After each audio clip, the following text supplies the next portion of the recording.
So most of the time, most people, are engaged in listening to the mind. And that's natural. You're all programmed to listen to the mind. It's very compelling, and it's very active. And it sounds very convincing. It's very sure of itself. The mind is quite sure of what it thinks, what it knows, what it likes, what it wants. And that's convincing. I like this. I want this. I need this. It convinces you. But who is this you that it convinces? Who is this you that it convinces?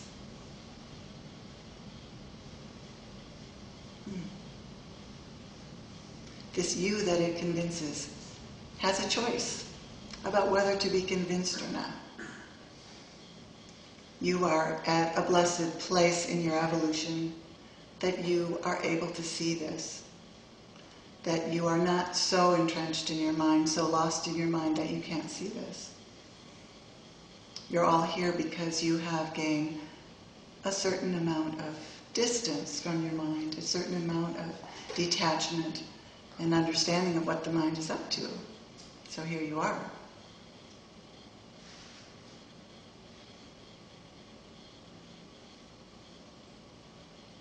So you are able to notice your mind much of the time, aren't you?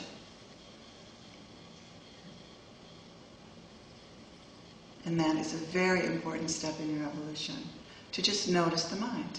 Notice what it's doing. Notice what it's saying.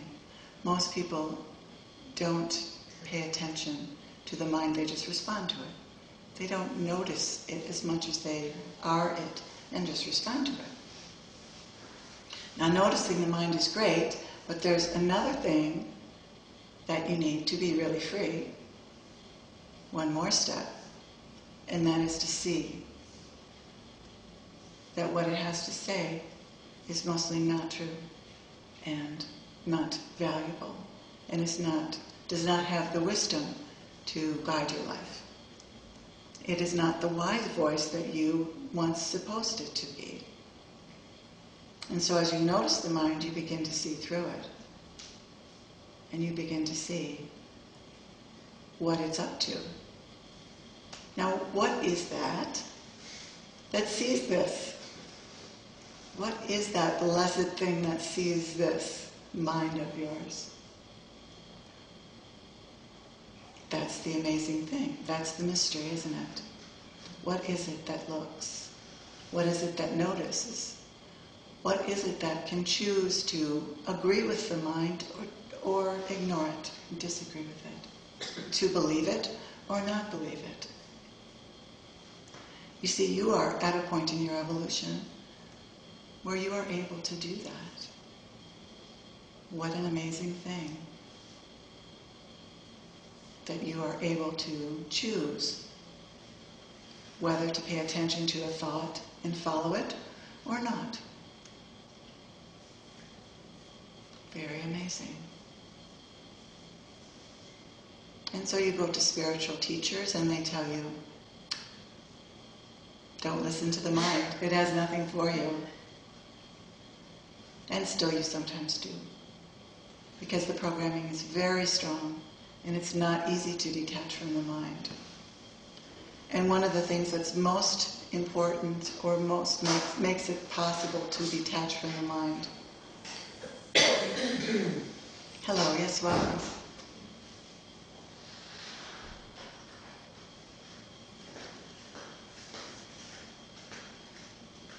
So what makes it possible for you to detach more from the mind and ignore it is the presence of something else here. Because if there was not something else that was living your life and important to pay attention here, you might as well just pay attention to the mind. The truth is that who you are, this awareness, is not the mind, and this life that you're living is not created by the mind. And so the more you bring your attention away from the mind, the more you discover what's real and what is here and living this life. But first you have to have some tastes of that before you may be convinced to ignore the mind, right? You have to have some tastes of who you are, of this awareness, of the spaciousness that you are. And most of you have had tastes of this, and tastes every day too. Even people who are very identified with the ego experience this spaciousness that they are at times in their day, on and off, maybe for brief seconds, moments. They experience it. Anytime they become very absorbed in what they're doing, anytime they're having fun, right? Creating, dancing, singing, you get very absorbed in doing something that is joyful. You get lost in it, you lose your mind, and you find yourself. It's just that most people don't recognize that that is who they are.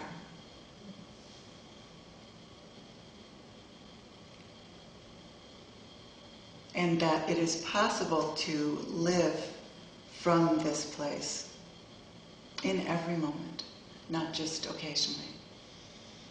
So that's what you're here for. That's what you're all about. You're here to learn to live from this place.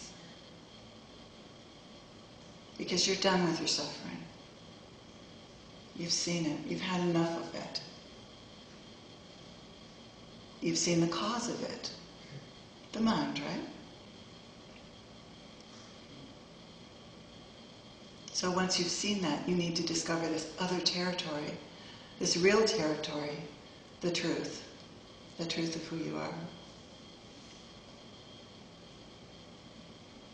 And so that is here right now. And it's the only thing that's here right now. It's really the only thing that's here right now. Because it is the only thing that exists.